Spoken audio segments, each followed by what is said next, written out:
j'aimerais vous présenter ma collection GTA, ma petite collection GTA, et j'espère que vous allez bien. Et c'est AS Minotaur pour cette nouvelle vidéo ASMR collection. Je possède un total de 1, 2, 3, 4, 5, 6, 7, 8, 9, 10, 11, 12, 13, 14, 15 jeux. 15 jeux en rapport avec la licence GTA. Bon, il faut dire que pas beaucoup de jeux sont sortis par rapport à des séries aussi célèbres comme Mario. Et quel titre il me manque dans ma collection GTA. Je sais qu'un GTA était sorti sur la Dreamcast, mais allez le trouver celui-ci. Il me manque les GTA sur la Game Boy Color, mais en plus connu, enfin en plus simple à trouver. Je n'ai pas certains GTA de la PS2, les Stories, et je ne possède pas également le Shinatan Wars 2 sur la DS. Mais par contre, je trouve cela curieux et dommage de ne pas voir un GTA sorti sur la PS Vita, ce qui a malheureusement contribué à sa chute sur le marché européen. Quand une console estampillée Sony ne possède pas de GTA, ça se ressent au niveau des ventes de la console. Faut pas croire, mais GTA c'est l'une des séries, l'une des licences de jeux vidéo les plus populaires de notre histoire. Et je ne serais pas étonné si GTA 6 deviendra le jeu le plus vendu de l'histoire. Oh, quand il sortira, la planète va arrêter de tourner. Le monde va s'arrêter. Bon, alors on va commencer par quel GTA? J'aimerais que l'on commence par le commencement. Ah oui, mais on commence par le premier GTA, ou le GTA qui m'a le plus marqué. On va commencer par le premier GTA de l'histoire. Et il s'agit d'une licence qui avait débuté sur la PS1. Je vous présente GTA 1 sur la PS1. Et c'est un jeu qui avait été créé par DMA, donc les créateurs de la série Lemmings. Bon, je vous avoue que ce premier GTA ne m'avait vraiment pas marqué alors que je l'avais joué à l'époque de la PS1. Je trouvais le jeu immaniable, moche, pas intéressant à jouer. Il y avait des petites idées, mais ce n'est pas sa qualité qui avait fait son succès sur la PS1. Ah oui, parmi les GTA qui me manquent, il y a également le GTA London pour la PS1. Puisqu'en effet, je possède également dans ma collection le GTA 2. Donc, c'est le même principe de gameplay vu de dessus, mais on l'améliore. Et après avoir revu mes vidéos de gameplay faites à l'époque sur ma chaîne principale, il est vrai que GTA 2 est plus plaisant à jouer. Mais ce n'est pas encore ça. D'ailleurs, je l'ai posé. Oh, je l'avais acheté 3 € seulement celui-là en cash. C'est pour ça que j'aime bien laisser les étiquettes de prix. Ah tiens, celui-ci est déconseillé au moins de 16 ans, alors que le premier GTA c'est 18 ans plus. Un petit détail. Et on peut remarquer que mon GTA 1 est une version Platinum, c'est-à-dire une réédition réservée aux jeux qui se sont très bien vendus. Ce qui était le cas du premier GTA. Ah bah c'est la carte GTA 2.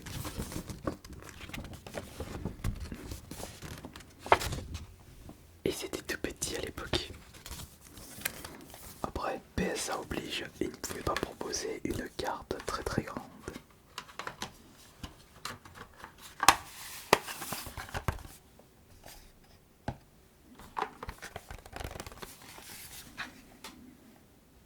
GTA 1, GTA 2.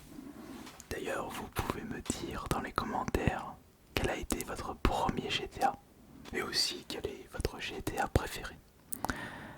Alors, comme vous avez pu le constater, j'ai découvert GTA avec le premier, mais je ne l'avais pas terminé. C'était pas un jeu qui m'avait bien botté. c'est à partir du 3 de la PS2 que là j'ai commencé à prendre du plaisir à jouer à GTA. Voilà, là c'est le début des hostilités, le début du succès planétaire de GTA. Car là on avait le droit à un jeu hyper libre et surtout dans un univers 3D. Si ça se trouve, les développeurs voulaient faire un jeu de ce style au début. Malheureusement, la PS1 n'était pas assez puissante. Donc il fallait avec les moyens du bord. Et là, quelle beauté, quel jeu incroyable. Une sensation de liberté et jamais ressentie sur un autre jeu pour l'époque. Aujourd'hui, il y a beaucoup de jeux dans le même style. Mais c'est GTA qui a fondé les bases du jeu bac à sable.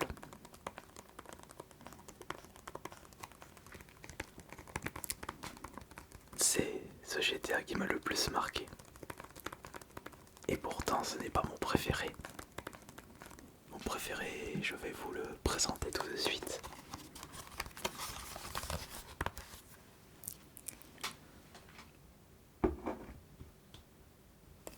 Il est juste là. Si je devais choisir un GTA parmi tous les opus sortis à ce jour, c'est le GTA Vice City, qui est mon GTA préféré. C'est surtout grâce à l'ambiance Miami des années 70-80. Enfin, plus années 80. Donc Miami durant les... non, peut-être éviter de le dire, j'ai pas envie de me faire démonétiser en citant des mots interdits. Enfin, c'est, on va dire, l'époque Miami avec la diffusion de la farine.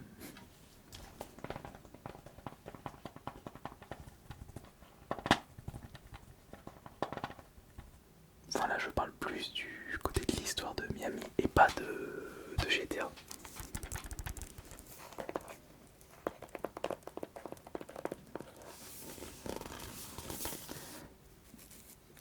Et en plus j'ai constaté que GTA 6 reprendra cette ambiance Miami.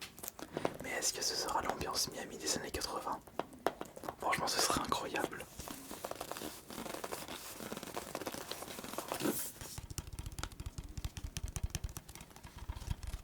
Car ce qui sera cool, si les développeurs reprennent l'ambiance Miami des années 80, ils n'auront pas besoin de s'embêter avec la technologie. Donc smartphone, internet, ils prennent les voitures de l'époque, les énormes téléphones portables.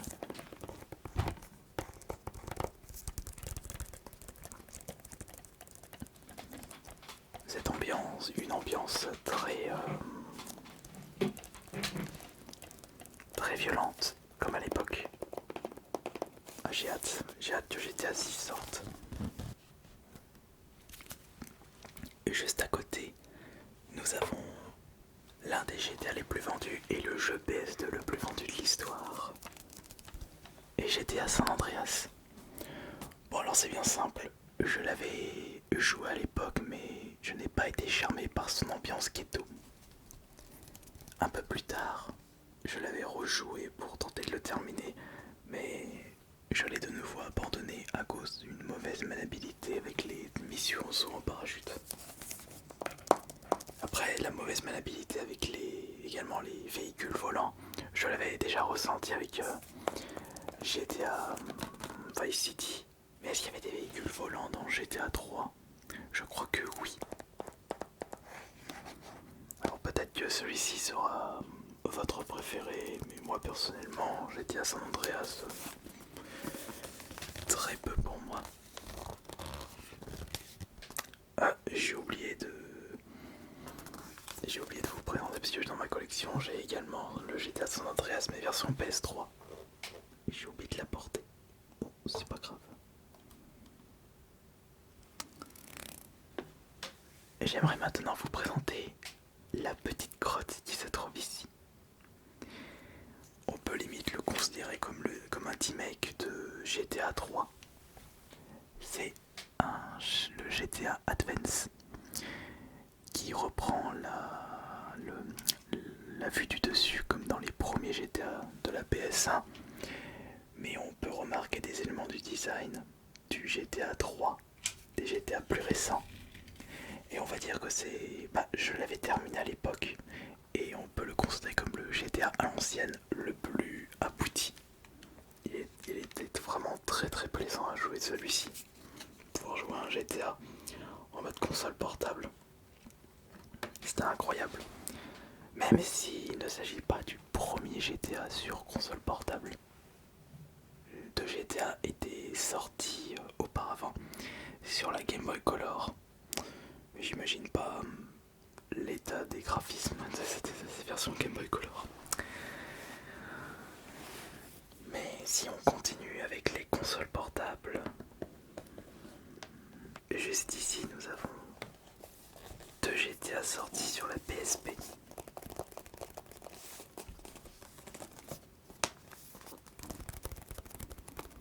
Des jeux qui ne sont pas exclusifs à cette console, ils sont également sortis sur d'autres plateformes. Les GTA Stories, donc il y avait Liberty Cities et Vice City Stories. Je sais plus s'ils ont sorti San Andreas Stories, j'ai un doute. Mais ce qui est sûr, c'est que Vice City Stories, qui se trouve ici, et Liberty City Stories sont des jeux qui sont également sortis sur la PS2. Alors moi je ne possède que le Vice City Stories sur la PSP. Attendez, je suis en train de douter maintenant. Est-ce que Vice City Stories était sorti sur la PS2 aussi? Et est-ce que... Je crois que Liberty Cities... Non, Liberty Cities était sorti sur PSP. Mais je sais que c'est des jeux qui étaient sortis sur PS2. Oh. Bah voilà, c'est maintenant je suis en train de douter. Alors même si j'ai adoré Vice City, le Vice City Stories, je ne sais pas, mais je l'ai à peine joué. Je pense que jouer un GTA en 3D sur la PSP, ça me fait pas charmer, mais il faudrait que je me le fasse et que je le termine pour mon expérience personnelle, bien entendu. Ouais, ça peut être cool de le faire celui-là, de le découvrir.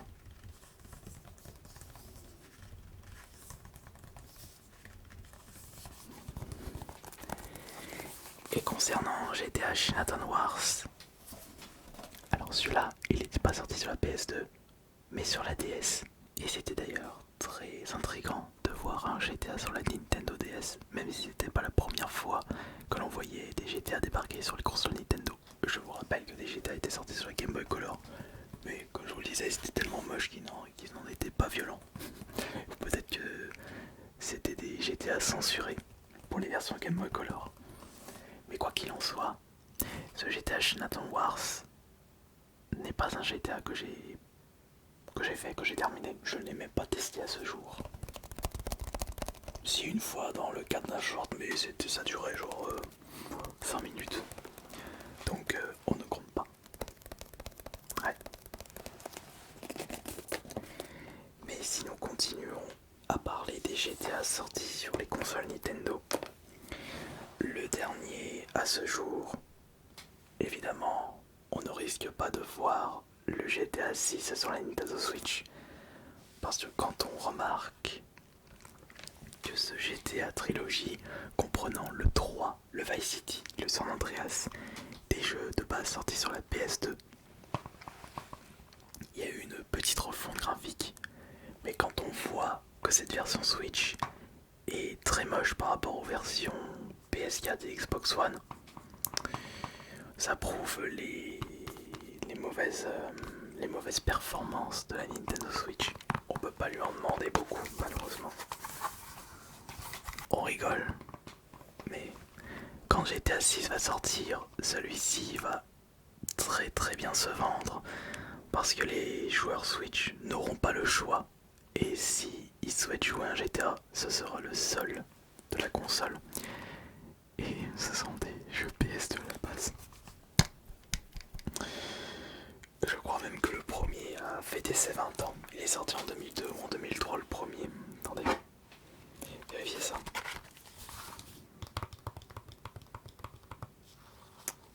2001. Il a 23 ans le premier. Au bout d'un moment, Nintendo faut arrêter de se payer de la tête des joueurs. Mais les joueurs ferment trop leurs yeux. Ils sont trop indulgents avec la console Nintendo.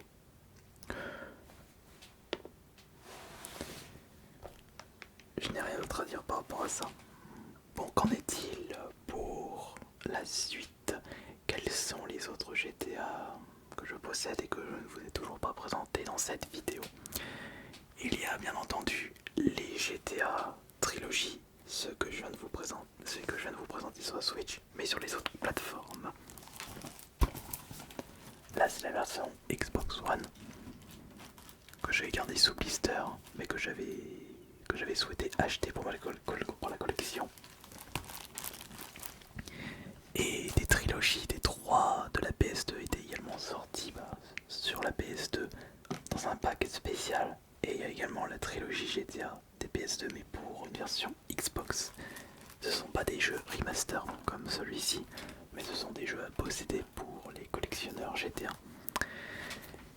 Et pour le GTA trilogie Definitive Edition, j'avais pu les faire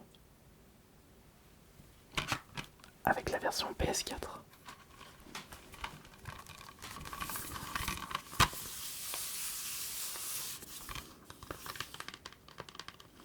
C'était très très plaisant de pouvoir les refaire. Ça me fait plaisir.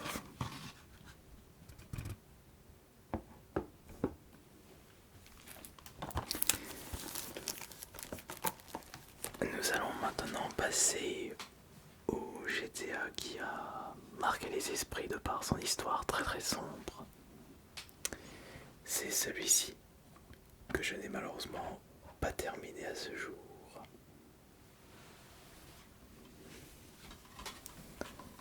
Voici GTA 4.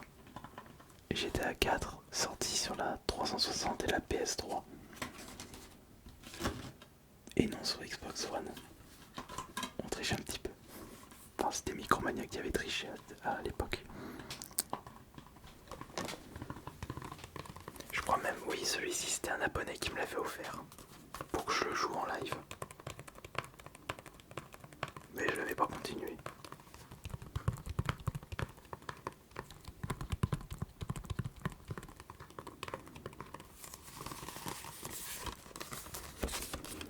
Et nous allons évidemment terminer cette petite collection GTA avec le dernier en date qui commence à se faire un petit peu vieux. Alors, parce qu'on ne s'en rend pas compte, mais concernant le GTA V que je possède sur la PS4 et sur la Xbox One, c'est un jeu qui était sorti en 2012. Le jeu a déjà 12 ans. Je sais pas si vous vous rendez compte. En 2012, j'avais pas encore créé cette chaîne ASMR. Je n'avais pas encore fait ma première vidéo ASMR sur ma chaîne principale. Je l'avais fait début 2013. Alors que c'est là qu'on se rend compte que ça fait très très longtemps que GTA V était sorti. Mais ils ont tellement apporté d'améliorations, ils ont tellement pondé en nouveaux contenus. Mais aujourd'hui, les joueurs, nous attendons avec impatience la sortie de GTA 6, qui je l'espère sera le meilleur GTA de tous les temps. Avec une ambiance Miami, on peut faire confiance aux développeurs. Et au vu du temps qu'ils ont mis pour développer ce jeu, il sera logiquement exceptionnel. Je l'espère, mais j'ai confiance.